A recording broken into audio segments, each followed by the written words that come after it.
গভীর রাতে বাড়িতে ঢুকে লুটপাট চালিয়ে আগুন ধরিয়ে দেওয়ার অভিযোগ। ঘটনায় চাঞ্চল্য ছড়ালো লালগোলার দেওয়ানসরাই অঞ্চলের চর গয়েশপুর এলাকায়। বাড়ি থেকে খোয়া গিয়েছে নগদ টাকা, সোনার গয়না। আগুনে পুড়ে নষ্ট হয়েছে আসবাবপত্র সহ ঘরের যাবতীয় জিনিস। জানা গেছে বুধবার ভোর রাতে চর গয়েশপুর এলাকায় ইকবাল শেখের বাড়িতে এই ঘটনা ঘটে। কি দাবি বাড়ি মালিকের?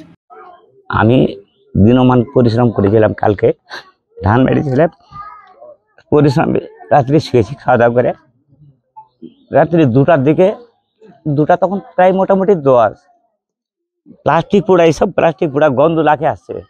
তারপরে ঘরের থেকে একটা কি আওয়াজ হয়, ঘর থেকে বেরিয়ে আসি, তখনই দেখা দিয়েছে ঘর পুরো একদম এটা সব অন্ধকার হয়ে গেছে, ধোয়াই, আর ঘরে দাও দাও করে আগুন জ্বলছে। কে বা কারা করেছে আমি চোখে দেখিনি, তবে আমি এতটুকু দাবি রাখছি আইনের প্রতি, যেন এই এত বড় জঘন্য অপরাধ করে তারা যেন বিনা শাস্তিতে ছুটে না বেড়াতে, তারা যেন অবশ্যই শাস্তি পায়, এটুকুই আমি প্রশাসনের কাছে আবেদন রাখছি। কিভাবে আগুন তা খতিয়ে দেখছে পুলিশ।